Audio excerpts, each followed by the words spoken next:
नमस्कार दोस्तों, modern history के सीरीज़ में यह हमारा लेक्चर 14 है। अब तक हम लोगों ने 13 लेक्चर इस टॉपिक पे कर लिया है। आज हम लोग इंडियन नेशनल कांग्रेस के बारे में पढ़ेंगे। इसकी स्थापना होगी 1885 में और यह 1885 जो टाइम पीरियड है, यह मॉडर्न इंडिया में जो हमारा फ्रीडम स्ट्रगल है उसमें कहा जाता है एक टर्निंग फेज़ के रूप में काम करेगा। यहाँ से हम देखेंगे कि हमारा जो रणनीति होगा, हमारा जो फ्रीडम स्ट्रगल होगा, उसकी प्रक्रिया बदल जाएगी। वह एक ऑर्गेनाइज्ड वे में काम करेगा, एक ऑल इंडिया सेटअप पे काम करेगा। अब तक हम लोगों ने देखा 1857 का विद्रोह, ट्राइबल रिवोल्ट, जिसमें एक ही कमी हर जगह दिखती है कि कुछ लोगों का समर्थन होगा और रीजनल लेवल पे वो सब समर्थन होगा लोगों का, और दूसरा दिक्कत होगा उसमें कि ऑल इंडिया लेवल पे वहाँ पे कोई ऑर्गेनाइजेशन नहीं दिखेगा। लेकिन पहला ऑर्गेनाइजेशन बनेगा कांग्रेस 1885 में, जो कि ऑल इंडिया लेवल का होगा और इसका जो काम करने का तरीका होगा और ऑर्गेनाइज्ड वे में होगा। और तीसरी बात करें तो इसमें बहुत पढ़े लिखे विद्वान लोग होंगे जो इसकी पॉलिसी को बताएंगे। तो आईएनसी को पढ़ने से पहले सबसे ज़रूरी है हम इसके पहले के जो ऑर्गेनाइजेशन हैं उनको देखते हैं, क्योंकि जब तक हम उनको नहीं पढ़ेंगे एक हमारा बेस तैयार नहीं होगा कि किस तरीके से ऑर्गेनाइजेशन इस टाइम में बन रहा है। क्योंकि हम देख रहे हैं कि अभी का जो टाइम चल रहा है 1885 और इसके पहले का टाइम, यहाँ पे नेशनलिज्म की शुरुआत हो चुकी है और भारत में तरह तरह से बदलाव आ रहे हैं। तो आइए इसके पहले के जो ऑर्गेनाइजेशन है उसको हम थोड़ा देख लेते हैं, और यह हमारे एग्ज़ाम के पृष्ठभूमि से बहुत इंपॉर्टेंट है, वहाँ से भी क्वेश्चन आते हैं और आईएनसी भी बहुत इंपॉर्टेंट है। तो आज का सेशन कहा जाए बहुत इंपॉर्टेंट है, इसे ध्यान से देखिए। तो चलिए हम थोड़ा सा बिफोर कांग्रेस जो भी बने हैं ऑर्गेनाइजेशन उनके बारे में हम एक नज़र देख लेते हैं। और देखिए ये सब जो ऑर्गेनाइजेशन है इसमें सिर्फ आपसे ये पूछा जाता है कि यह सोसाइटी या ऑर्गेनाइजेशन किसके द्वारा बनाया गया, बस इसमें और कुछ नहीं पूछा जाएगा। तो बहुत फैक्चुअल इसमें क्वेश्चन आता है, जहाँ पे समझना है कांग्रेस को हमें खूब अच्छे से समझना है, उसको हम खूब डिटेल में पढ़ेंगे। तो चलिए थोड़ा सा इसको देख लेते हैं। एक इसमें आपको मिलेगा सबसे पहले लैंड होल्डर सोसाइटी। ये बनता है आपको 1838 में, ठीक है। इसको बनाते कौन है? इसको बनाते हैं द्वारका नाथ ठाकुर। यह एग्ज़ाम में कई बार पूछा गया है, आप इसे याद रखेंगे। हाँ, इसका एक सबसे इम्पोर्टेंट इसमें यह है कि इसको कहा जाता है कि यह भारत का प्रथम राजनीतिक संस्था, फर्स्ट पॉलिटिकल ऑर्गेनाइजेशन माना जाता है लैंड होल्डर सोसाइटी को। तो आप इसे याद रखेंगे, यह बहुत इंपॉर्टेंट है, एग्जाम में कई बार ये पूछा जाता है। अगर हम दूसरा बात करें तो बंग भंग प्रकाशक। देखिए हम 85 में चलेंगे, आईएनसी के बारे में पढ़ेंगे, लेकिन उसके पहले हम देख लेते हैं कि इस पीरियड में 40-50 साल के दौरान ऐसा कौन सा घटना होता है, ऐसी क्या प्रक्रिया होती है भारत में कि आईएनसी जैसी संस्था बनती है। तो हम स्टार्ट कर रहे हैं 1838 से। पहला बनेगा लैंड होल्डर सोसाइटी, दूसरा बनेगा बंग भंग प्रकाशक सभा, इसको बनाएंगे राजा राम मोहन राय, ठीक है। यह कब बनेगा? 1836 में बनेगा। बस देखिए इसमें ज़्यादा पढ़ना ही नहीं है, सिर्फ आपको ऑर्गेनाइजेशन पढ़ना है और कौन फाउंडर है इसके वो पढ़ना है। डेट वगैरह नहीं याद रहे तो डेट का कोई इशू नहीं है, डेट नहीं पूछता है इसमें। तीसरा अगर हम बात करें ब्रिटिश इंडिया एसोसिएशन। अब देखिए हम कह दिए डेट नहीं पूछता है, अगर कहीं आकर डेट पूछ दे तो मतलब ये नहीं कमेंट करिएगा कि आप नहीं बताए थे। अमूमन नहीं पूछता है, कहने का मतलब अमूमन हिस्ट्री में डेट पे फोकस कम किया जाता है, कारण पे फोकस ज़्यादा किया जाता है। लेकिन कभी कभी डेट भी आता है, वो बात अलग है, लेकिन ज़्यादातर आप पढ़ने में फोकस करिए कारण पे, और उसके पीछे जो मतलब पॉलिसी है या नीति है जो भी हो उसके रीजन पे आप फोकस करिए, ज़्यादा डेट पे फोकस मत करिए। देखिए एक है British India association. British India association बनता है 1851 में, कलकत्ता में बनता है यह, और इसकी स्थापना कौन करते हैं? राधाकांत देव, ठीक है। राधाकांत देव बनाएंगे ब्रिटिश इंडिया एसोसिएशन। एक है बॉम्बे एसोसिएशन। अगर हम बॉम्बे एसोसिएशन की बात करें तो यह 1852 में बनेगा और इसको बनाएंगे दादा भाई नौरोजी। देखिए यह कई बार एग्जाम में पूछा गया है कि बॉम्बे एसोसिएशन कौन बनाया है, दादा भाई नौरोजी। कुछ जो इम्पोर्टेंट है मैं बता देता हूँ, उसको याद रखिएगा, एग्ज़ाम में पूछा जाता है। और पहला जो लैंड होल्डर सोसाइटी था वो तो कितनी बार भी पूछा गया है। इसके बाद बना है एक ईस्ट इंडिया एसोसिएशन, यह 1867 में बना है, यह लंदन में बनता है और इसको भी बनाते हैं दादा भाई नौरोजी। ठीक है, साथ में रहते हैं इनके बदरुद्दीन तैयब जी और फिरोज शाह मेहता, ये भी रहते हैं साथ में। और लोग हैं, मनमोहन घोष भी हैं, लेकिन इतना याद रखने की ज़रूरत नहीं है। पूना सार्वजनिक सभा, ये बनता है 1870 में। इसके संस्थापक हैं एमजी रानाडे। ठीक है, साथ में देखिए आज कुछ टेलीग्राम पे हम देख रहे थे कि कुछ लोग बात कर रहा था, तो हिस्ट्री में बहुत सारा ऑर्गेनाइजेशन होता है ना, उसमें दो चीज़ होता है, आप याद रखेंगे। एक होता है फाउंडर, एक होता है एसोसिएट। तो अब जैसे देखिए पूना सार्वजनिक सभा में एमजी रानाडे संस्था मतलब इसको बनाते हैं। साथ में इनके मिले हैं जीबी जोशी और एसएस चिपलुकर। तो एमजी रानाडे जो हैं ये इसके फाउंडर हैं, साथ में और लोग मिल गए हैं, तो ये लोग इसके एसोसिएट हैं। और आपसे एग्ज़ाम में जो पूछा जाता है हमेशा फाउंडर पूछा जाता है। ठीक है, अब देखिए कोई भी ऑर्गेनाइजेशन है उसका फाउंडर एक ही आदमी होगा या दो आदमी होगा, ऐसा तो बात है नहीं कि कोई ऑर्गेनाइजेशन बनाने के बारे में 1000 लोग के बारे में 1000 लोग के दिमाग में वो आ जाए नियम, मतलब वो थॉट आ जाए। एक या दो लोगों के दिमाग में थॉट आता है, वो लोग दूसरे तक पहुंचाता है। तो फाउंडर एक या दो लोग होता है, लेकिन उससे जुड़ता कई लोग हैं, 10, 20, 50 लोग जुड़ता है, तो वो सारे एसोसिएट में आते हैं। तो अगर कोई ऑर्गेनाइजेशन में पूछा है कि फाउंडर कौन है, एमजी रानाडे, तो आप ये मत कहिए साथ में कि जीबी जोशी भी है, चिपलुकर भी हैं, 10 आदमी फिर हो जाएगा। तो ऐसे पढ़ने में तो ज़िंदगी गुजर जाएगा, मतलब याद ही नहीं हो पाएगा फिर, क्योंकि एक ऑर्गेनाइजेशन में हज़ारों लोग हैं। तो आप सिर्फ फाउंडर पे फोकस करिए, पहला कौन उसका मतलब संस्थापक उसका कौन है, फाउंडर कौन है, एक या दो आदमी होगा, बस यही काफ़ी है। ये एसोसिएट वाले पे ध्यान मत दीजिए, क्योंकि इसमें बहुत लोग आ जाएंगे। एक है इंडियन एसोसिएशन। अगर हम इसकी बात करें इंडियन एसोसिएशन, तो इंडियन एसोसिएशन बनता है 1876 में। इसको बनाते हैं एस.एन. बनर्जी।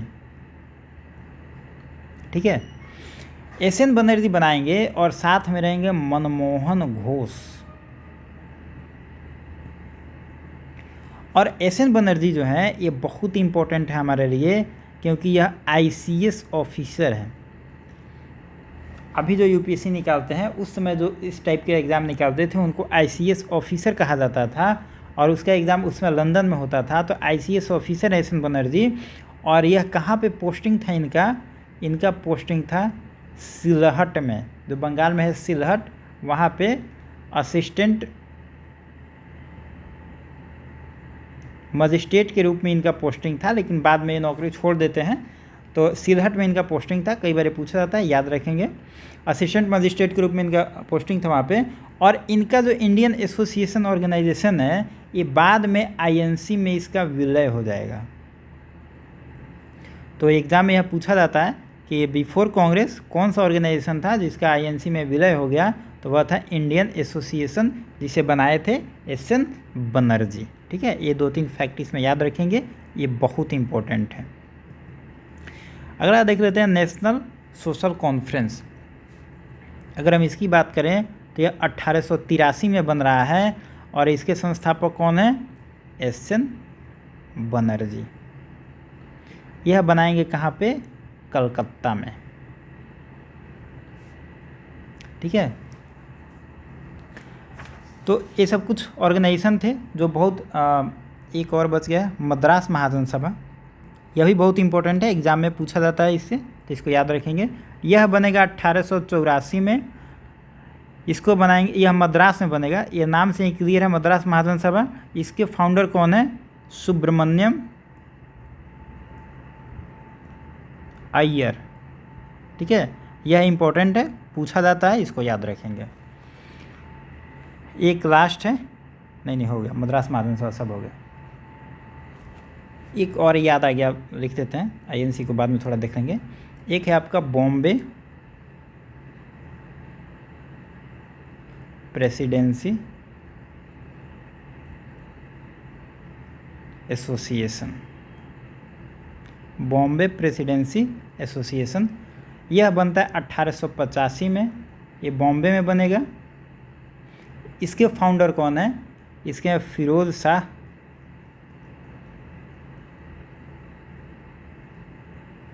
मेहता,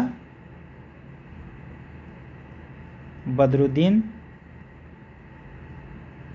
तैयब जी, साथ में है केटी तैलंग। ये तीनों की मतलब गुट है और यह एग्ज़ाम में कई बार पूछा गया है, तो इसको भी थोड़ा सा याद रखेंगे। अब चलिए हम आईएनसी पे आ जाते हैं। देखिए, इंडियन नेशनल कांग्रेस की हम बात करेंगे तो हमने ऊपर इतने ऑर्गेनाइजेशन इसीलिए बताए कि इससे आपको पता चल सके कि यह जो टाइम पीरियड है 40-50 साल का, यहाँ पे बहुत सारे ऑर्गेनाइजेशन बनना स्टार्ट हो गए हैं। लोगों में अब एक चेतना जग गई है, एक नेशनलिज्म की फीलिंग आ गई है। अब लोग कोशिश कर रहे हैं कि हम एक ऑर्गेनाइजेशन बनाएंगे और अपनी लड़ाई को ऑर्गेनाइजेशन के थ्रू करेंगे, और इसी के बीच आईएनसी जन्म लेगा। तो अब देखिए, आईएनसी जन्म लेने के पीछे थोड़ा कहानी है। पहले तो आईएनसी की स्थापना हम देखेंगे, इसके बाद हम देखेंगे कि इसकी स्थापना के साथ 2 थ्योरी है। कौन कौन से थ्योरी है? कुछ लोग आईएनसी बनने के पीछे कुछ और थ्योरी देता है, तो फिर कुछ लोग कुछ और थ्योरी देता है। दोनों थ्योरी को हम मतलब देखेंगे अच्छे से। फिर लास्ट में एक अपना कंक्लूजन ड्रॉ करेंगे कि आखिर में कारण क्या है, और इसकी स्थापना करेंगे एओ ह्यूम, जो कि एक ब्रिटिश आईसीएस ऑफिसर हैं। तो एओ ह्यूम के बारे में हम अच्छा से देखेंगे, और उसके बाद हम देखेंगे कि आईएनसी जब बनता है तो इसका जो फर्स्ट, सेकंड, थर्ड और फोर्थ जो चारों सेशन होते हैं वो बहुत इंपॉर्टेंट हैं। तो 1885, 86, 87, 88, यह 4 सेशन काफ़ी इंपॉर्टेंट है स्टार्ट के, तो हम इसको भी देखेंगे। 4 चीज़ हम इसमें देखेंगे, और यह प्रीलिम्स, मेंस, इंटरव्यू हर टॉपिक के लिए, मतलब हर चरण में, हर स्टेज के लिए यह टॉपिक काफ़ी इंपॉर्टेंट है। तो चलिए हम आज थोड़ा इसको डिटेल में देख लेते हैं। सबसे पहले हम स्थापना देख लेते हैं। आखिर आईएनसी की स्थापना कब होती है, उसके पीछे कारण क्या है? तो अगर हम आईएनसी की बात करें तो इसकी स्थापना होती है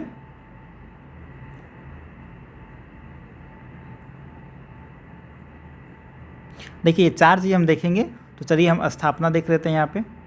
देखिए, इंडियन नेशनल कांग्रेस की अगर हम स्थापना की बात करें तो यह होता है 28 दिसंबर 1885 को, और यह डेट आप याद रखेंगे, एग्ज़ाम में कई बार पूछा जाता है। पहले आईएनसी जो है इसका नाम आईएनयू है। अब आईएनयू क्या है? इसका नाम है इंडियन नेशनल यूनियन। लेकिन दादा भाई नौरोजी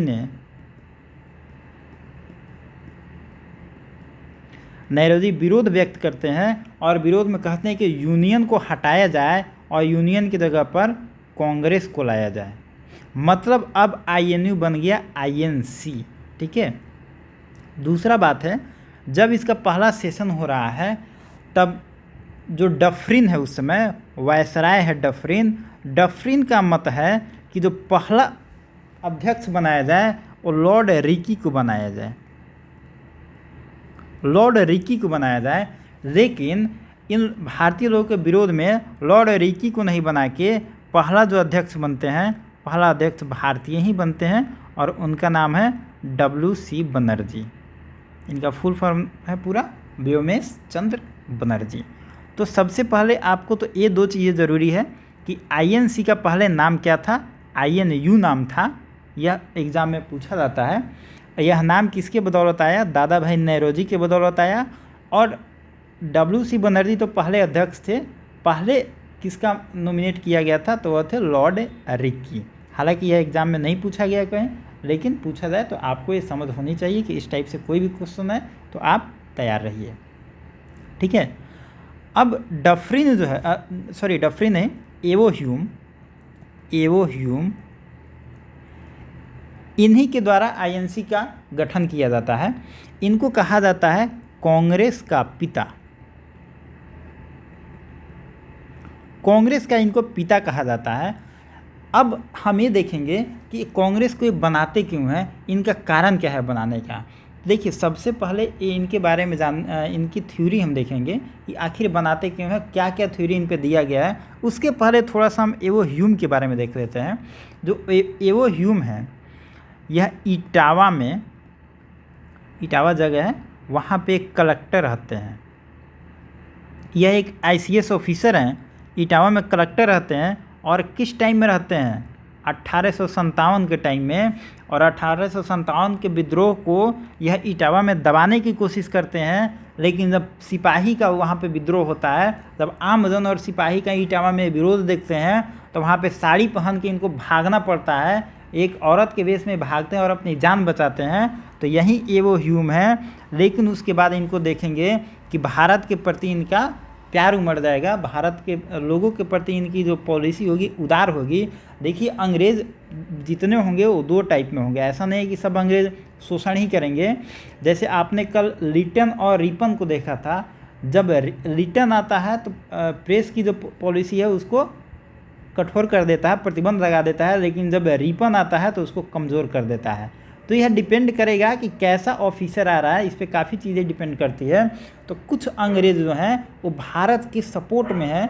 मतलब सपोर्ट में कहने का सेंस है, उनकी जो पॉलिसी है, उनकी जो नीति और नीयत है भारत के प्रति उदार है।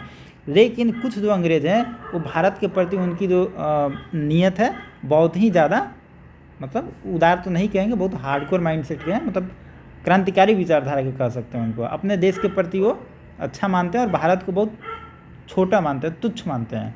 ठीक है, दोनों में अंतर है। तो जो एवो ह्यूम है, यह मतलब भारत के प्रति इनकी पॉलिसी उदार है। यह क्या करेंगे एवो ह्यूम, इनको अगर हम इनके बारे में थोड़ा सा देखें तो भारतीय डिश, मतलब भारतीय खाना इनको बहुत पसंद है। ये भारतीय खाना खाना पसंद करेंगे।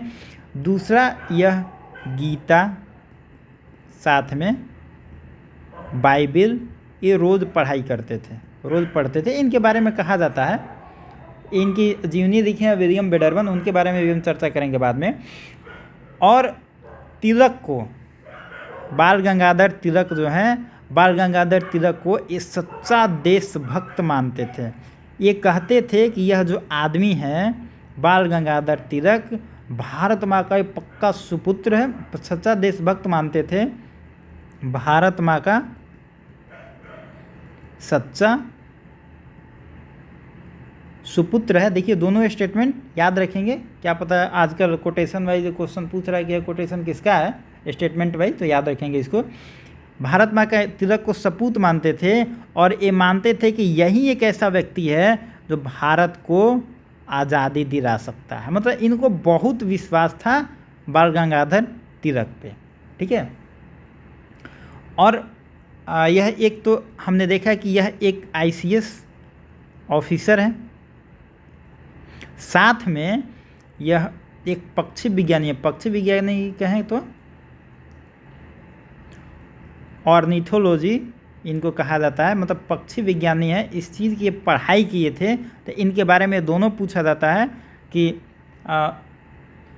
कौन सा ऐसा गवर्नर था, कौन सा ऐसा ICS ऑफिसर या ब्रिटिश ऑफिसर था जो कि मतलब यह पढ़ाई किया था, ऑर्निथोलॉजी का किया था। चाहे यह भी पूछा गया कई बार कि एवो ह्यूम जो था वह किस चीज़ की पढ़ाई किया था। तो इस चीज़ को याद रखेंगे, यह एग्ज़ाम में पूछा जाता है। ठीक है, तो एवो ह्यूम के बारे में हो गया। अब देखिए, एवो ह्यूम जो है उस समय वायसराय है डफरिन, और डफरिन से इनका हमेशा लेटर के थ्रू बातचीत होता है। और यह अपना थ्योरी रखते हैं। यह कहते हैं, डफरिन को अपने लेटर में लिखते हैं कि भारत में जब 1857 का विद्रोह हुआ है तो इसमें आम जन मतलब भारत के एक हर पब्लिक जनता तक एक विरोध की नीति आ गई है, उसमें विरोध का एक प्रसार हो गया उसमें। और वो सोच रहा है कि ब्रिटिश कंपनी जो आई थी अब वो सत्ता के रूप में बदल गई है, महारानी का शासन स्टार्ट हो गया है। तो अब हर आम आदमी सोच रहा है कि ब्रिटिश की जो सत्ता है उसको उखाड़ फेंका जाए। तो अब आम आदमी के उत्तेजना को कंट्रोल करने के लिए और फिर 1857 का विद्रोह नहीं हो, इसके लिए हमें ज़रूरी है कि कुछ करना पड़ेगा। तो वहीं अपने लेटर में लिखते हैं कि एक ऑर्गेनाइजेशन बना दिया जाए। ऑर्गेनाइजेशन बनने से क्या होगा कि भारतीय लोग का जो उभार होगा, जो भी अपना बात कहना होगा, इस ऑर्गेनाइजेशन के माध्यम से कहेंगे। और ऑर्गेनाइजेशन अगर हिंसक होगी तो ऑर्गेनाइजेशन में कुछ लोग जुड़े होंगे, 1500 या 200 लोग जुड़े होंगे, इसको कंट्रोल करना आसान होगा बनस्पत की पब्लिक को कंट्रोल किया जाए। इसीलिए एक ऑर्गेनाइजेशन बनाया जाए। और अगर ऑर्गेनाइजेशन उग्र तरीका अपनाएगी, हिंसक होगी, तो ऑर्गेनाइजेशन को बंद कर दिया जाएगा। तो यह कहीं ना कहीं अपना बचाव करने के लिए आईएनसी की स्थापना करते हैं। तो देखिए आईएनसी रिलेटेड थ्योरी है, यहाँ पे 2 थ्योरी पढ़ना है हमको, दोनों थ्योरी को हम देख लेते हैं थोड़ा। पहला थ्योरी है सेफ्टी वॉल्व।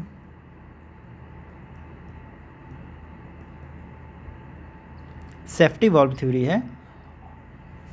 दूसरा थ्योरी की बात करें तो यह है लाइटनिंग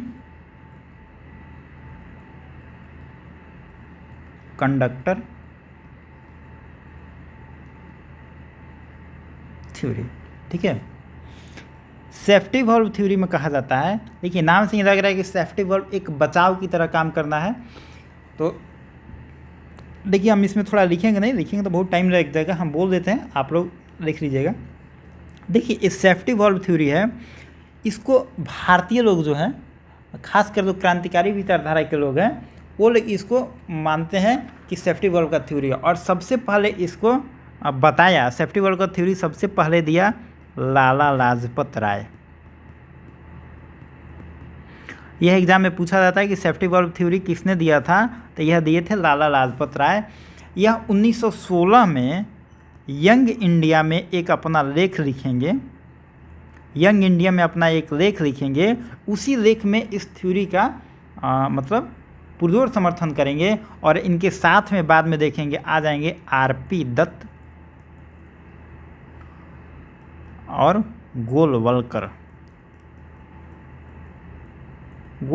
भी आ जाएंगे इनके साथ में। ठीक है, अब देखिए ये क्या कहेंगे, सेफ्टी वॉल्व थ्योरी के बारे में कहेंगे कि यह कहीं ना कहीं जो आईएनसी बना है, यह अंग्रेज़ों ने अपने आप को बचाने के लिए इसको बनाया है। ठीक है, और एवो ह्यूम द्वारा कराई गई है, इसकी स्थापना तो एवो ह्यूम के द्वारा कराई गई है। तो यह कहेंगे कि अंग्रेज़ों ने इसकी स्थापना की है। और अंग्रेज़ों को ऐसे क्या आन पड़ी कि वह भारत में एक ऑर्गेनाइजेशन बनाएंगे। उनको पता है कि कोई भी ऑर्गेनाइजेशन बाद में धीरे धीरे कहीं ना कहीं पॉलिटिकल स्टंट में बदल जाती है और अपनी मांग को मनवाने के लिए अपना काम करती है। तो ऐसी गलती अंग्रेज़ नहीं करेंगे। अंग्रेज़ लोगों की विरोध से बचने के लिए एक सेफ्टी वॉल्व बनाई है, जो सेफ्टी वॉल्व कांग्रेस है, आईएनसी को है, मतलब इंडियन नेशनल कांग्रेस है। तो यही ये अपना विचार रखेंगे और ये किस तर्क पे अपना विचार रखेंगे। देखिए ये विलियम वेडरबन है, विलियम वेडरबन है। 1912 में इनकी मृत्यु हो जाएगी, एवो ह्यूम की मृत्यु हो जाएगी। तो इनके जीवनी को लिखा है विलियम वेडरबन इनके जीवनी में लिखा है 3-4 चैप्टर। स्पेशली उस समय का जिक्र करेगा, आईएनसी के टाइम का जिक्र करेगा कि उस समय डफरिन के साथ एक क्या लेटर लिख रहे हैं, क्या बात कर रहे हैं। तो उसमें 2-3 चैप्टर में लिखा गया है कि यही बात लिखा गया है कि विरोध बहुत ज़्यादा हो रहा है भारत में, और कुछ जो भारत के आम जन तक यह बात पहुंच गई है कि ब्रिटिश सत्ता को उखाड़ फेंका जाए। इससे बचने के लिए हमें एक बनानी चाहिए, मतलब एक संस्था बनानी चाहिए। तो उसी चीज़ का जिक्र करेंगे लाला लाजपत राय। और यही विलियम बेडरबर्न का जो लिखा हुआ जीवनी है इसी को आधार बनाएंगे और Lala Lajpat Rai safety valve theory को बताएंगे। यह यंग इंडिया जो में लिख के अपने आर्टिकल के थ्रू बताएंगे। लेकिन यह उतना तर्कसंगत नहीं लगता है, क्योंकि जब विलियम बेडरबर्न इनके बारे में इनकी जीवनी को लिख रहा है तो शुरुआत में तो लिख रहा है ये घटना, लेकिन बाद का अगर हम चैप्टर पढ़ें तो बाद के चैप्टर में यह बात को अपने आप वो तर्क से बता रहा है कि नहीं ये घटना वास्तविक नहीं थी, लेकिन कहीं ना कहीं ये मतलब सोचा जा सकता है कि यह एक विचार होगा। लेकिन अगर तर्क पे देखा जाए तो यह साइंटिफिक रीज़न नहीं लगता है कि वास्तव में यही विचार था, लेकिन यह एक विचार तो था। देखिए तर्क संगत नहीं लगता है, प्रैक्टिकल नहीं लगता है, लेकिन कुछ ना कुछ हद तक यह विचार कहा जा सकता है। तो यह थ्योरी है सेफ्टी वॉल्व थ्योरी। अब दूसरा हम देख लेते हैं लाइटनिंग कंडक्टर थ्योरी। यह क्या कहता है? लाइटनिंग कंडक्टर थ्योरी कहता है यह सिद्धांत कांग्रेस की स्थापना सेफ्टी वॉल्व जो थ्योरी थी इसके जस्ट अपोजिट है। यह इसको खारिज करता है, मतलब काटता है, और यह मानता है कि ब्रिटिश शासन के जो लोग थे वो अपने बचाव के लिए नहीं किए, बल्कि जो इंडियन थे वो चाहते थे कि ब्रिटिश के द्वारा ही कोई ऑर्गेनाइजेशन बनाया जाए, क्योंकि उस समय ऑल इंडिया लेवल पर एक ऑर्गेनाइजेशन बनाना बहुत मुश्किल था, और कोई भी ऑर्गेनाइजेशन बनता था तो वो रीजनल लेवल पे बनता था, और जब भी कोई ऑर्गेनाइजेशन पॉलिटिकल काम करती थी या कुछ ऐसा आंदोलन उग्र करती थी तो यह ऑर्गेनाइजेशन को मतलब जो होता था लाइसेंस रद्द कर देते थे या ऑर्गेनाइजेशन को दबा देते थे, उसको अधिकार को कम कर देते थे। तो आईएनसी के लोगों ने सोचा कि हम एक ऑर्गेनाइजेशन बनाएंगे और इसमें मदद लेंगे इंग्लिश लोगों से, और यह हमारा जो ऑर्गेनाइजेशन होगा रीजनल लेवल पर नहीं बल्कि एक नेशनल लेवल पर होगा। तो इनका अपना थ्योरी है, लाइटनिंग कंडक्टर का अपना थ्योरी है। यह मानता है कि हमने ब्रिटिशर्स का यूज़ किया और उनकी मदद से हम एक ऑर्गेनाइजेशन बनाए कि अगर उनके मदद से कोई ऑर्गेनाइजेशन बनेगा तो आने वाले दिनों में उस पर मतलब बैन नहीं लग सकता है, उसके शक्ति को कम नहीं किया जा सकता है, और अचानक अगर हम उनके विरोध में खड़ा हो जाएं तो यह हमारे लिए अभी संभव नहीं है। लोगों में नेशनलिज्म की भावना अभी उतनी पनपी नहीं है, अभी शुरुआत हुआ है, तो हम उनके साथ खड़ा होंगे और धीरे धीरे मजबूत होते जाएंगे, तो फिर अपनी हम दिशा बनाते जाएंगे। कहने का मतलब है कि यह मेन रीज़न है कि यह डरते थे ऑर्गेनाइजेशन बनाने से, क्योंकि अगर कुछ आंदोलन वगैरह करेंगे तो ब्रिटिशर्स इनके आंदोलन को ऑर्गेनाइजेशन को दबा देंगे या उस ऑर्गेनाइजेशन की मान्यता को रद्द कर देंगे। लेकिन जब उनकी सहमति होगी तब ऐसा कर पाना शायद मुश्किल होगा। इसीलिए यह आईएनसी के जो सदस्य थे, क्योंकि वो तो काफ़ी हाईली पढ़े लिखे लोग थे, उनका मानना था कि इनके साथ किया जाए। तो ये कह रहा है कि हम ब्रिटिशर्स का यूज़ किए, और लाला लाजपत राय का स्टेटमेंट है कि ब्रिटिशर्स ने भारतीयों का यूज़ किया एक संस्था बना के सेफ्टी वॉल्व के रूप में। यही दोनों में अंतर है, और यही दोनों थ्योरी है। तो ये थ्योरी पे क्वेश्चन बनता है मेंस में, तो बहुत ही क्वेश्चन बनता है, तो आप थोड़ा सा इसको याद रखेंगे। अब देखिए हम इसके बाद हम पढ़ लेते हैं कि जो अब तो आईएनसी तो बन गया है, ईस्ट इंडिया कंपनी हम इतना पढ़े अब तक कि दिमाग में वही चल रहा है, लेकिन अब हम आईएनसी पे पहुंच गए हैं, इंडियन नेशनल कांग्रेस बन गया है। तो अब इसका पहला बैठक होगा। पहला बैठक कहाँ होगा, क्या कहानी होगी उसमें, दूसरा कहाँ होगा, तीसरा और चौथा हम देखेंगे। और सबसे बड़ी बात हम देखेंगे जो कांग्रेस बन चुकी है तो यह और सब संस्था से किस तरह अलग है और किस तरह अपना मूवमेंट स्टार्ट करेगी। क्योंकि हम फ्रीडम स्ट्रगल में अब देखेंगे तो पूरे फ्रीडम स्ट्रगल का जो सेंटर ऑफ अट्रैक्शन होगा, सेंटर पॉइंट होगा, यही आईएनसी होगा, और यहीं से सारा चीज़ लीड होगा। गांधी जी आएंगे, इससे जुड़ेंगे, जितने लोग अब नेता आएंगे सारा इसी से जुड़ेंगे। तो देखिए दो चीज़ आप याद रखिए, अभी हम पढ़ेंगे एक इंडियन नेशनल कांग्रेस पार्टी बन चुकी है, और अब लोग आएंगे, लीडर आएंगे, इससे जुड़ेंगे। तो देखिए कांग्रेस एक पार्टी है, और इस कांग्रेस को हम जो पढ़ रहे हैं इंडियन नेशनल कांग्रेस, इस पार्टी को अभी के इंडियन नेशनल कांग्रेस या अभी के किसी पार्टी से तुलना मत करिएगा, क्योंकि यह एक आइडियल फेज़ में अभी है और अभी का कोई party, political party ideal phase में नहीं है। तो यह एक बहुत मतलब आइडियल है और एक अच्छी है, एक विचारधारा है इसका एक पॉलिसी है, एक नीति है, नियत है, बहुत आदर्शवादी है। इस परिप्रेक्ष्य में इसको देखिएगा। दूसरा हम बात करेंगे लीडर का। बहुत सारे लीडर आएंगे, तो लीडर की तुलना, लीडर का मतलब होता है जिसके पास एक विजन हो, ठीक है, वह पढ़ा लिखा व्यक्ति हो, विद्वान आदमी हो और समाज का एक प्रतिष्ठित आदमी हो, मतलब लूचा लफंगा मवाली गुंडा नहीं हो, तो एक विजन हो, सोच वाला हो, पढ़ा लिखा इंसान हो और उसके पास एक पॉलिसी हो और लोगों को एकजुट करके एक मतलब नेतृत्व प्रदान करता हो, इसको हम लीडर कहेंगे। तो जब हम कहेंगे लीडर तो आप यही सेंस निकालेंगे, आजकल का लीडर से इसका कोई तुलना नहीं करेंगे। कहने का मतलब है कि अगर हम पार्टी की बात करेंगे तो पार्टी और लीडर इन दोनों को प्लीज़ आजकल के जो घटनाएं हैं, मतलब जो पार्टी है और लीडर है, इनसे तुलना मत करिएगा, क्योंकि फिर आप पॉलिटिकल हो जाइएगा तो उसके बाद चीज़ें आपको समझ में नहीं आएगी, ठीक है। देखिए हिस्ट्री पढ़ने में ना बड़ा बारीक लाइन होता है, थोड़ा सा अगर आप बायसनेस हो गए ना, उस समय की घटना को अगर थोड़ा सा इस समय से रिलेट कर लीजिएगा ना तो गड़बड़ हो जाता है। ज़रूरी है अगर 85 को पढ़ रहे हैं तो उस समय का भारत का परिदृश्य देखिए, उस समय का सोसाइटी देखिए, उस समय के नेताओं का सोच देखिए, तब आप सोचिएगा। अब ये नहीं कि इस समय होता है तो उस समय भी ऐसा हुआ होगा, इस टाइप से हिस्ट्री पढ़िएगा तो फिर दिमाग डिस्ट्रक्टिव माइंड हो जाएगा, ऐसा मत करिए। चलिए हम 1885 में देखते हैं। पहला कांग्रेस का बैठक होगा, ये कहाँ पे होगा? पहला कांग्रेस का बैठक होना होगा पूना में, लेकिन पूना में प्लेग फैल जाएगा, तो प्लेग फैलने से यह जो प्लान होगा इसको स्थगित कर दिया जाएगा और आनन फानन में नियम बनाया जाएगा, मतलब एक बैठक का जगह बनाया जाएगा। वह जगह होगा बॉम्बे। बॉम्बे के हैं या बम्बई के हैं, दोनों एक ही हैं। यह जगह कौन सा है? यह जगह है गोकुलदास तेजपाल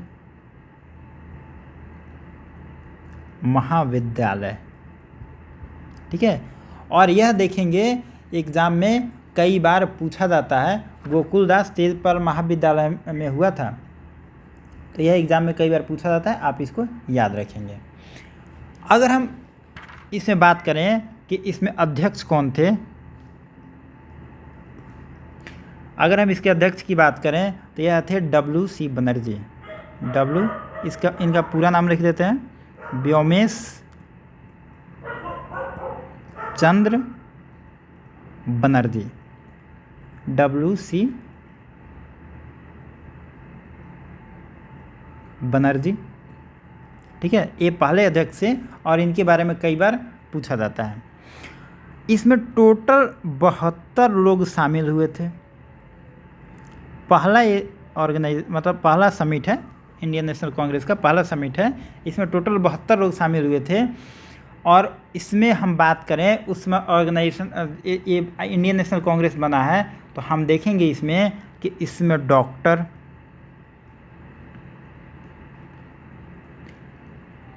इंजीनियर और वकील, मतलब सारे पढ़े लिखे लोग हैं। इनमें एक भी ऐसा लोग नहीं है जो आजकल के लीडर टाइप हो, गुंडा मवाली और डाकू टाइप आदमी वहाँ उस समय कोई भी नहीं है। सोचिए उसमें भारत की जनसंख्या, भारत की जो एजुकेशन है लगभग 8 से 10% एजुकेशन है, लिटरेसी है भारत में, लेकिन उस समय जो नेता बन रहे हैं पूरे डॉक्टर, इंजीनियर, वकील ये सब बन रहे हैं। गांधी जी उसमें नेता बनेंगे। और इस समय सोचिए लिटरेसी कितना ज़्यादा हो गया, 70% के आसपास, 70% से ऊपर हो गया है। इस समय नेता कौन बन रहा है? अगर डॉक्टर, इंजीनियर और वकील खोजना होगा तो अपने एरिया में देख लीजिएगा कितने लोग नेता ऐसे निकले हैं आजकल। तो यही एक यह भी बताया जाता है कि जितना लोग पढ़ रहे हैं, जितना लिटरेसी बढ़ रही है, कहीं ना कहीं उन लोगों की नेताओं को चुनने की प्रवृत्ति जो है गलत हो रही है। हालांकि उसमें डेमोक्रेसी नहीं था, लोग स्वेच्छा से ही आते थे, अब भी लोग स्वेच्छा से ही आते हैं, लेकिन उस समय स्वेच्छा से पढ़े लिखे लोग सोचते थे कि हम मार्गदर्शन करेंगे समाज का, लेकिन अब गुंडे मवाली भी मार्गदर्शन के लिए उतना ही तैयार हैं। सोचिए समाज में मतलब ये अच्छी चीज़ तो है नहीं। तो यह एक पक्ष है, ऐसे में लिखने में ये सब काम आता है। तो पहला जो कांग्रेस है यही है। जो पहला बैठक इसमें 2-3 चीज़ें इंपॉर्टेंट है। कहाँ पे हुआ था यह याद रखेंगे। दूसरा, इसके अध्यक्ष कौन है, बहुत इंपॉर्टेंट है। इसमें 72 लोग शामिल थे, यह भी पूछा जाता है। और यह सब नहीं पूछा जाता, ये मेंस का टॉपिक है, मेंस में अगर लिखना हो तो लिख सकते हैं इसमें, ठीक है। और एक ज़मींदार भी थे, ज़मींदार भी इसमें शामिल होते थे, मतलब एरिया के अपने प्रमुख लोग होते थे ज़मींदार, 13 भी शामिल होते थे। कुछ लोग कहता है कि यह जो कांग्रेस बनी वो सेफ्टी वॉल्व के रूप में बनी, ये जो मैंने ऊपर में थ्योरी बताया। अगर सेफ्टी वॉल्व के रूप में यह बनी होती तो फिर यह मांग क्यों रखती अंग्रेज़ों के साथ। तो कुछ इसका पॉलिसी हम देखेंगे तो हम कह सकते हैं कि एक जैसे कि हमने ऊपर बताया, लेकिन आगे भी यहाँ पे पॉलिसी हम देखेंगे।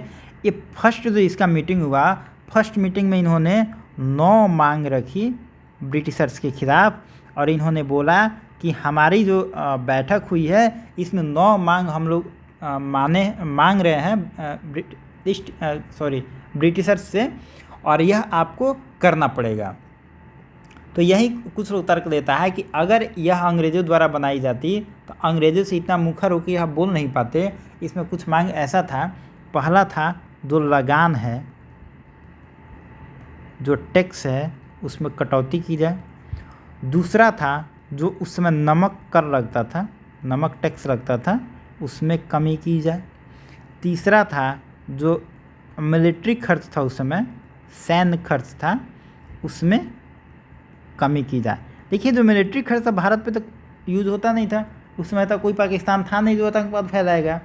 यह जो मिलिट्री खर्च होता था यह बाहर के देशों में, जो बाहर में भारत से बाहर और जो कॉलोनी थी ब्रिटिश की, वहाँ पे लड़ने के लिए यहाँ के सिपाहियों को भेजा जाता था, या वहाँ लड़ने के लिए भारत का जो फंड है भेजा जाता था।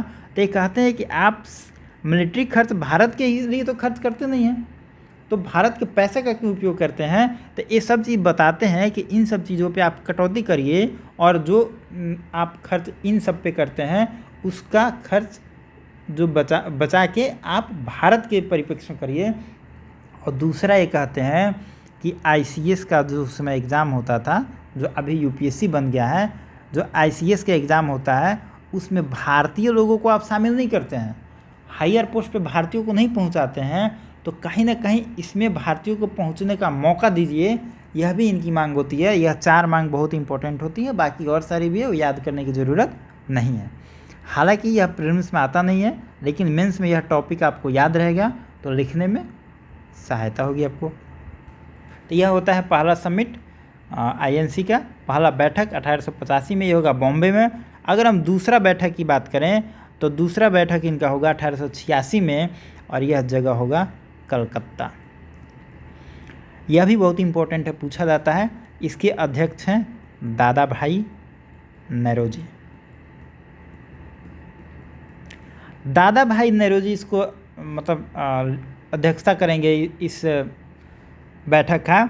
ये सेकंड है, कलकत्ता में हो गए। और देखिए इस जब यह बैठक हो जाएगा, मतलब INC का जब बैठक हो जाएगा, इसमें थोड़ा डेट हम लिखना भूल गए, यह डेट बहुत इंपॉर्टेंट है, 28 दिसंबर 1885। आप डेट याद रखेंगे, यह डेट पूछा जाता है। यह फर्स्ट बैठक है INC का। हाँ देखिए सेकंड हम बात कर रहे थे, जब सेकंड बैठक होगा उस दिन डफरिन बहुत खुश होगा, और डफरिन क्या करेगा, जितने लोग शामिल हुए होंगे उन सबको बुलाएगा, और इसमें टोटल 434 लोग शामिल हुए हैं। देखिए पहला में 72 लोग शामिल हुए थे, अब 434 लोग शामिल हो रहे हैं। धीरे धीरे यह अब बड़ा हो रहा है इंडियन नेशनल कांग्रेस। और इसको देखते हुए जिस दिन बैठक होगा, बैठक जब ख़त्म होगा तो उस दिन डफरिन इन सभी लोगों को बुलाएगा, और एक गार्डन में, क्योंकि देखिए 434 लोग हैं तो कहीं घर में, और इतना बड़ा होटल तो उस समय था नहीं, तो एक गार्डन में इन सबको रात में डिनर पार्टी देगा। तो यह आपके लिए ज़रूरी है कि कहीं एग्ज़ाम में पूछ दिया जाए।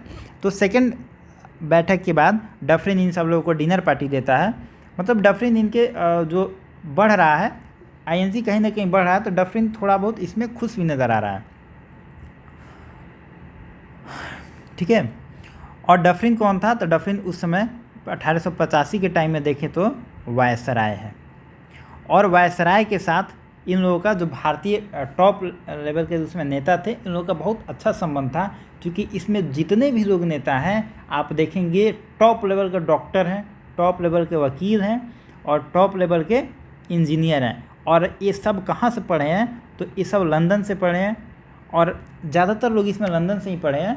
और देखिए, आदमी जहाँ पढ़ता है उसकी विचारधारा उस हिसाब से हो जाती है। अगर कोई JNU का लड़का हो और अगर कोई BHU का लड़का हो, तो आप देखेंगे JNU का लड़का बात करने का तरीका अलग होगा, BHU का अलग होगा, क्योंकि आदमी जहाँ पढ़ता है वह कल्चर अपने आप में ले लेता है। तो उस समय के जो टॉप लेवल के नेता हैं, लीडर हैं, वो लंदन में पढ़े होते हैं, तो एक बहुत कल्चर्ड वे में बात करते हैं। और इनका जो उस समय ब्रिटिश वायसराय होंगे, उनसे आप देखेंगे बड़ा अच्छा संबंध होगा। इसीलिए जब हम गांधीयन एरा देखेंगे, गांधी जी आएंगे, उसमें भी देखेंगे गांधी के टाइम में जो ही वायसराय होगा बड़े अच्छे से उनके संपर्क होंगे। नेहरू का बहुत अच्छा संपर्क होगा। नेहरू का तो खैर आगे चल के हम देखेंगे कि उनका इंटरनेशनल लेवल पर बहुत अच्छा हर नेताओं के साथ संबंध होगा, क्योंकि वो उनका एजुकेशन हुआ वेस्टर्न एजुकेशन, तो वह एक कल्चर को समझते हैं और नेता भी समझते हैं। तो इनका मतलब मेल जोल होना बहुत मुश्किल बात नहीं है, बहुत आसान होगा। और यही बात है कि इन दोनों का व्यवहार बहुत मधुर होगा। ठीक है, अब हम बात कर लेते हैं जो इसका तीसरा बैठक हुआ है इंडियन नेशनल कांग्रेस का 87 में होता है, यह थर्ड है। यह भी काफ़ी इम्पोर्टेंट है। यह इम्पोर्टेंट इस मायने में हो जाता है कि यह जगह तो है मद्रास, इसके जो अध्यक्ष बनेंगे यह काफ़ी इम्पोर्टेंट है। यह बनेंगे बदरुद्दीन तैयब जी। और कहा जाता है कि यह पहले, कहा क्या जाता है, सही बात है, पहले मुसलमान हैं। ठीक है, यह एग्ज़ाम में कई बार आपसे पूछा है कि इंडियन नेशनल कांग्रेस के अध्यक्ष बनने वाले पहले मुसलमान कौन थे? तो यह बदरुद्दीन तैयब जी हैं। यह एग्ज़ाम में कई बार पूछा गया है, तो आप इसको याद रखेंगे। और हम तीसरा की बात कर रहे हैं, तो तीसरा में जो टोटल बनते हैं मेंबर, इसमें कितने रहते हैं? इसमें बनते हैं टोटल 607 सदस्य भाग लेते हैं। हालांकि सदस्य संख्या आपको याद करने की ज़रूरत नहीं है, आप जगह और अध्यक्ष दो चीज़ याद रखेंगे। और एक देख लेते हैं चौथा, यह इम्पोर्टेंट है, इसके बाद नहीं देखना है। शुरुआत का 4 बहुत इम्पोर्टेंट है। यह 4th बैठक है इंडियन नेशनल कांग्रेस का, यह होगा आपको इलाहाबाद में। ठीक है, अब देखिए प्रयागराज मत लिखिएगा, क्योंकि उसमें नाम इलाहाबाद था, तो इलाहाबाद ही लिखिएगा। क्योंकि हम अभी के परिप्रेक्ष्य अब अगर पूछ दे कि अभी उसका नाम क्या है, तो प्रयागराज लिखिएगा, लेकिन उस समय के परिप्रेक्ष्य में आप इलाहाबाद ही लिखिएगा। ठीक है, इसमें अध्यक्ष बनता है वह है जॉर्ज यूल। जॉर्ज यूल अध्यक्ष बनता है। और इसके बारे में पूछा जाता है कि प्रथम अंग्रेज अध्यक्ष है यह। तो एग्ज़ाम में आपसे पूछा जाता है कि इंडियन नेशनल कांग्रेस का प्रथम अंग्रेज अध्यक्ष कौन था? जॉर्ज यूल था। कब बना? 1888 में बना। और INC का जो 4th समिट था, चौथा बैठक था, उसमें बनता है। अगर हम इस समय बात करें तो टोटल लोग कितना था, मतलब सदस्य कितना बढ़ गया है? इसमें 1247 सदस्यों की संख्या हो गई। देखिए, हमने 72 से स्टार्ट किया था और अब 1247 हो गया है, 1000 पार कर रहा है। मतलब धीरे धीरे देखेंगे तो संख्या लोगों का बढ़ रहा है। ठीक है, अब इसके बाद चौथा सेशन में ये लोग बहुत आसामान हो गए, बहुत ऑप्टिमिस्टिक विचार के लोग हो गए, और ये लोग बोले कि अब जो 5वां सेशन हमारा होगा, 5वां सेशन हम लंदन में करेंगे। देखिए कितना इनका मतलब मनोबल बढ़ रहा है। पहला सेशन कहाँ था इनका? बम्बई। दूसरा कहाँ है? कलकत्ता। तीसरा कहाँ है? मद्रास। चौथा कहाँ है? इलाहाबाद। इससे हमको लग रहा है कि अगर हम बात करें तो यहाँ पे बम्बई में हो रहा है, दूसरा हम बात करें तो दूसरा कलकत्ता में हो रहा है, तीसरा बात करें मद्रास में हो रहा है, चौथा बात करें इलाहाबाद में हो रहा है। कहीं ना कहीं अगर इन सबको हम मिला दें तो देखने में लग रहा है कि पूरे भारत को ये कवर कर रहा है, ऑल इंडिया लेवल का ये ऑर्गेनाइजेशन बन रहा है, देखने में लग रहा है।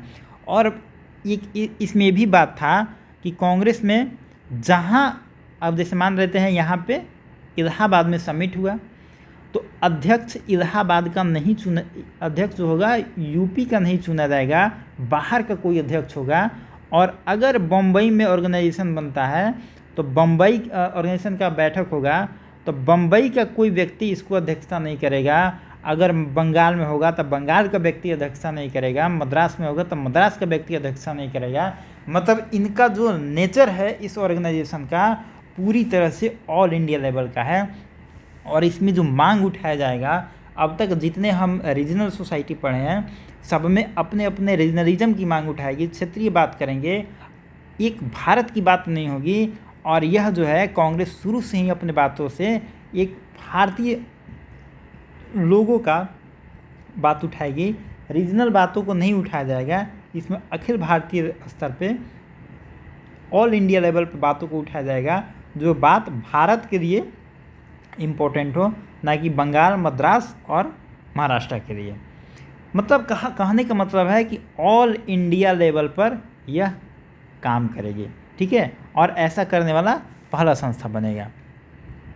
तो हम बता रहे थे कि यह चौथी जो बैठक होती है तो कहते हैं हमारा जो पांचवा बैठक होगा मतलब 1889 में होगा, इसको हम लंदन में करेंगे।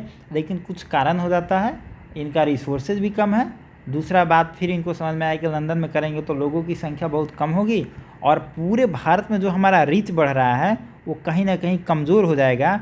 क्योंकि हम विदेश में जाएंगे तो हमारे पास इतना रिसोर्स नहीं है कि हम इंडिया को ही मैनेज कर पाएँ और साथ में मतलब विदेशों में भी इसको हम प्रचार करें।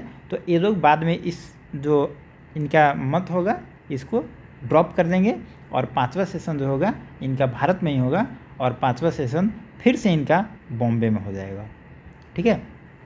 तो ये हालांकि उतना इम्पोर्टेंट नहीं है। तो आप यह, लेकिन जो विदेशों में इनका जो प्रचार करने का तरीका होगा, यह एक मैगज़ीन निकालेंगे, इंडिया एक मैगज़ीन निकालेंगे और इस मैगज़ीन के थ्रू ब्रिटेन में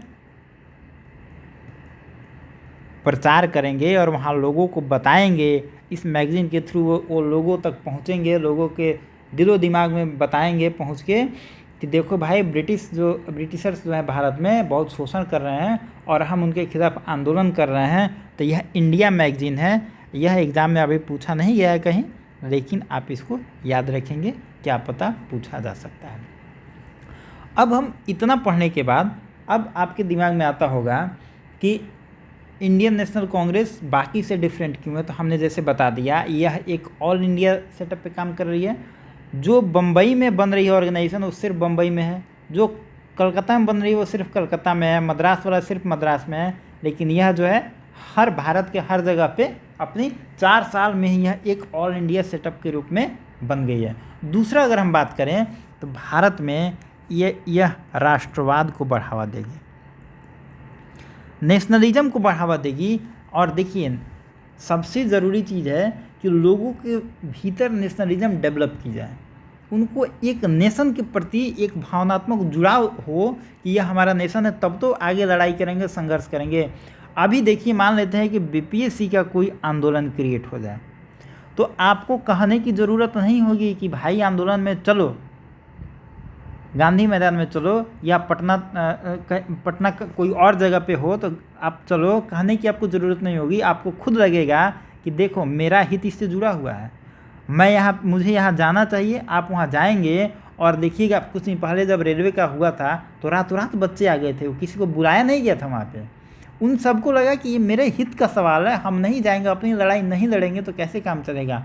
कहने का मतलब है कि रेलवे एग्ज़ाम के प्रति उनका एक भावनात्मक जुड़ाव है कि अगर यह बचेगा तब हम बचेंगे और हमारा सपना बचेगा। वही नेशनलिज्म वही है, एक राष्ट्र के प्रति फीलिंग है। वह फीलिंग बताता है कि अगर भारत बचेगा तब हम बचेंगे। हालांकि अगर नेशनलिज्म ज़्यादा हो जाए तो बहुत घातक भी होता है, लेकिन नेशनलिज्म होना चाहिए। अगर नेशनलिज्म थोड़ा सा नहीं है तो फिर वो गलत बात है, लेकिन ज़्यादा हो जाए तो और भी गलत बात है, ठीक है। तो नेशनलिज्म एक भावनात्मक समझ है जो एक भावना के प्रति लोगों को आपस में जोड़ता है। तो ये कहीं ना कहीं जो इंडियन नेशनल कांग्रेस था, भारत में लोगों को एक राष्ट्रवाद के प्रति, नेशनलिज्म के प्रति अवेयर किया, लोगों को एकजुट किया। दूसरी बात कहें तो अब तक जो लोग छोटे छोटे मंच बना के लड़ रहे थे, रीजनल संस्थान बन रहे थे, कभी देखेंगे ट्राइबल का मूवमेंट हो रहा है, कभी किसान का मूवमेंट हो रहा है, अब हम देखेंगे जो भी मूवमेंट होगा उसमें आईएनसी शामिल होगा, और जब आईएनसी शामिल हो जाएगा तब वह जो आंदोलन होगा उसको एक पूरे भारत में ऑल इंडिया लेवल पे एक समर्थन मिलेगा, और उस समर्थन में अंग्रेज़ों को कहीं ना कहीं झुकना पड़ेगा। इसका हम आगे देखेंगे चंपारण सत्याग्रह बेहतरीन उदाहरण है, खेड़ा सत्याग्रह देखेंगे, बारदौली सत्याग्रह देखेंगे। अब हम जो भी देखेंगे सब हम इंडियन नेशनल कांग्रेस का मतलब थ्रू देखेंगे, और जितने भी आंदोलन होंगे सारे आंदोलन में हम देखेंगे कि Indian national Congress centre point पे होगा। ठीक है, गांधी जी भी आएंगे, इसी से जुड़ेंगे।